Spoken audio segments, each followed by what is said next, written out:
In one of the mining regions of Old France, strange phenomena were taking place, giving rise to legends about a terrible monster that had sat underground for 3,000 years, mutating into a dreadful creature.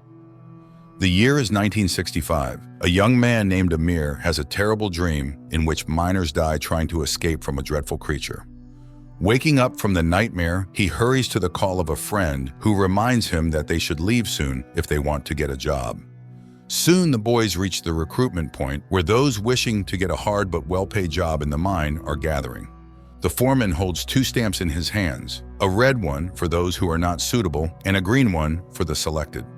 He starts moving along the line. Amir is rejected, but in desperation he snatches the green stamp from the recruiter's hand and stamps himself with several green imprints. Laughing at the boy, they take him on. He heads to a mining company in the north of France in the Pas-de-Calais region. Amir is happy, not knowing that he has been assigned to the 5th mine, which the miners call the Devil's House.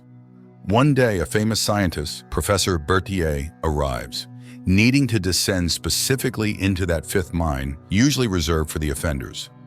At that moment, an injured miner is brought to the surface, carried by the foreman, Roland.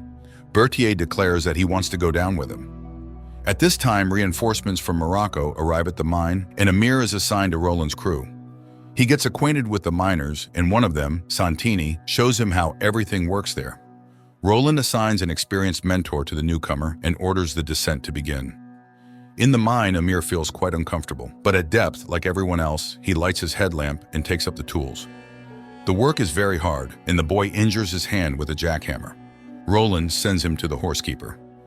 Amir is surprised to see a living horse, which is also blind. It turns out it will soon be replaced by machinery, and this horse is the last in the mine. Later, Roland notices that a rat has crawled into Amir's bag and bitten his lunch. He explains that rats sense danger, so miners feed them. He gives the boy an apple in exchange for the spoiled sandwich and orders him to continue working. After the shift, Amir feels incredibly tired, but is not willing to give up. A week later, Roland announces that Professor Berthier will join them in the mine that day, and they will be well paid for it. The professor explains that he needs to reach a certain place for which the miners need to blow up a wall. Soon, people descend into the depths, and Roland tasks the sapper. After the explosion, a hole appears in the floor. The miners are surprised. Working with such voids below is dangerous. Roland tries to find out what exactly the professor is looking for. Not getting an answer, he throws Berthier's notebook down the hole. The professor volunteers to go down first, as he needs to find it. Soon the professor finds himself in the dungeon of the old mine. The others follow, and Roland recalls the old miner's legend about the curse of Saint-Louis. It is said that 100 years ago, the old mine caught fire, they couldn't extinguish it, and 30 miners could not escape. Then they bricked up this mine, leaving the body somewhere here. While the miners are looking around, Berthier disappears. Roland divides his men into 2 groups, which go in different directions in search of Berthier. People are shouting, calling for the professor, but he does not respond. Suddenly, Amir's group finds a human skeleton holding a strange polyhedron in its hands. The young man takes it, then examines the dead man's hands and notices that his fingers are crushed. On the wall, there is an inscription stating that all who are here are cursed because they are hunted by a monster that hides in the darkness. Santini jokes, easing his friend's tension. They move on and meet up with Roland's group, who have also found human bones. Here they notice light ahead, clearly Berthier. Soon the miners catch up to him and demand an answer as to why they were brought down here, because no one believes the nonsense about samples anymore. He promises to tell everything if they make another passage. The sapper conducts another blast, opening the entrance to the next dungeon. Berthier rushes in and marvels at the hieroglyphs covering the walls. He does indeed take samples from the walls, explaining that they are several thousand years old, while the rest move on and find a whole pile of human bones mixed with old weapons. Berthier cannot explain what happened here. Maybe these were guards who protected a sacred place. And then the flashlight beams illuminate an ancient sarcophagus. Berthier explains that according to legend, this could be an ancient deity that dwelled in these dungeons. The professor takes pictures of the place when Roland demands they return. The miners head to the exit, where the ladder is already set up and the horse is waiting.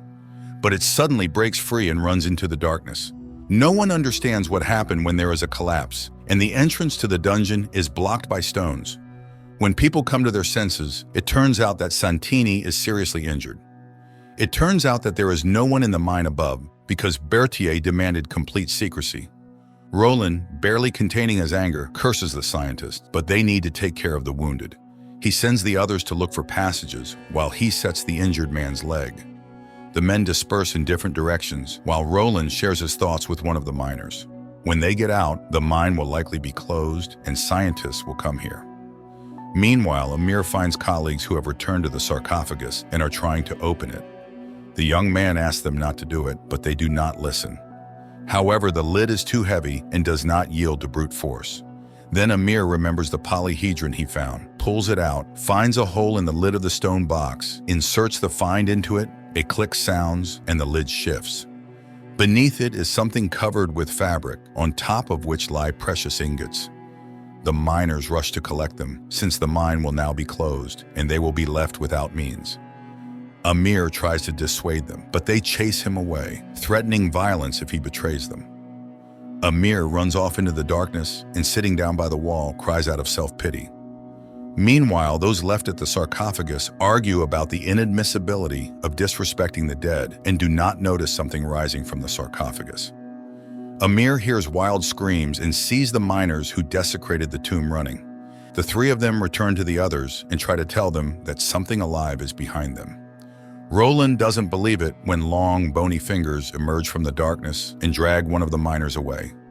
The rest run away in horror, and soon they find a bloody trail leading to the corpse of their unfortunate comrade. Berthier is taken seriously, and he confesses that they will not be disturbed for another 10 hours. He knows nothing specific about this place. There is data that it was an unknown civilization that lived here for centuries.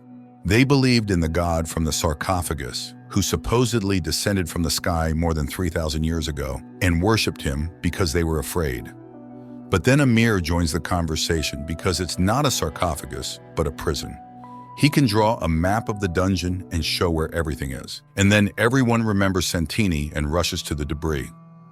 Meanwhile, the wounded man hears strange sounds and, lighting the corridor with his lamp, suddenly sees something huge with long clawed hands and screams in horror. The miners who arrive find only the empty stretcher on which their comrade was lying, but directing the light into the shaft, they see the monster holding Santini in its claws and then tearing him apart in front of the people. The enraged men rush forward, but the creature releases the miner and disappears into the darkness. However, they cannot save their friend, and he dies in their arms. The miners decide to lure the monster into one of the tunnels and blow it up with the remaining explosives, but they have to decide whether to kill the monster or escape themselves. Then Berthier suggests returning to the grave to read the inscriptions. Most likely they indicate a way out because the ancient inhabitants must have had a way to get here. The miners go to the grave and soon find a place where human skeletons lie between iron bars. At first glance, it looks like a prison, but Berthier explains that these were volunteers who were sacrificed to the god. At least that's what is written on the wall. They go further and find blood on the walls, and inside the burial chamber, there's a whole pool of it. Berthier volunteers to go there first, and Amir accompanies him. Inside, they see only the corpse of a horse, but as soon as they enter the chamber, the professor presses a secret lever, and the entrance closes with a stone. Amir screams in horror, and Berthier is surprised. Did he really think he could trust the miners? As soon as he finds the way out, they would just kill him. Berthier and Amir start reading the inscriptions on the walls and learn that there are 9 such graves around the world. At the right time, the sleepers will wake up, and until then, they must be fed by volunteers. But in the end, some lord must appear who will kill these monsters and take the predominant place. Then Amir finds a palindrome, a phrase that reads the same from the beginning and the end. It leads the professor to conclude that the entrance is simultaneously the exit. Amir rushes to the lever when the corpse of the horse begins to move and a monster rises from it. It spreads its terrible arms when the professor himself steps into its embrace, rejoicing at the first contact with an alien. Amir sees him die in the arms of the monster and runs to the lever. The miners on the other side help him get out and close the door again.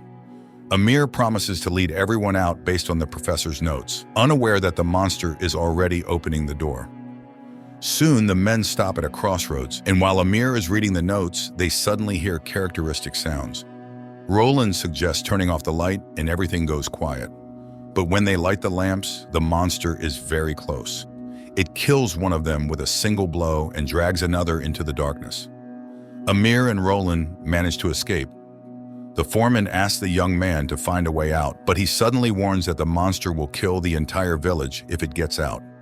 Roland is furious. He has lost all his friends and Amir is nothing to him, so from this moment on, they will go their separate ways. But Amir talks about the palindrome and points in the direction. And soon they come out to a new bone graveyard, which turns out to be long-lost miners. Roland realizes the only way out was here, but it was bricked up when the mine collapsed. However, there's a well for sacrifices that leads straight to the surface. Amir immediately understands where they need to go, but suddenly the monster's hands appear in the opening of the debris. It grabs the young man by the legs and drags him under the stones. Roland can do nothing and is left alone. After experiencing a bout of despair, he opens the professor's notes, takes all the remaining explosives, and starts back. Soon he finds the well filled with human bones. Meanwhile, Amir regains consciousness and sees before him a monster sitting on a throne, holding one of the miners in its hands. He pleads with the creature to release his friend, groping on the ground for an iron knife, but the monster tears off the captive's head, which suddenly starts talking to Amir on behalf of the alien, demanding to be shown the way out and calling him Lord. Then it hits the young man. The monster becomes stronger with each life taken, and they, merging in it, become a deity. But he refuses to prolong the monster's life and plunges the knife into the chest of the alien. As it screams in pain, Amir starts to run and finds the well, which Roland is already climbing. Delighted by his appearance, Roland extends his hand to the young man, and they climb the tall vertical shaft, inserting the remaining explosives into the crevices. But then the monster catches up to them and climbs after. Roland realizes they can't escape and asks Amir to turn the handle of the explosive box. Understanding that they are doomed to die with the alien, Amir feverishly turns the handle, but there is no explosion. Then Roland descends to his comrade, takes the box, turns the handle himself, and when he sees everything is ready, encourages the young man. They both grab the handle. The explosion engulfs both the alien and the miners, forever sealing the entrance to the cursed dungeon. A genre movie that doesn't aspire to serious contemplation. An old-as-time story about human greed and the insatiable thirst for knowledge and glory turns into an exciting ride. Moreover, the film reminds us once again that even underground and in a fight with a monster, it's important to remain human.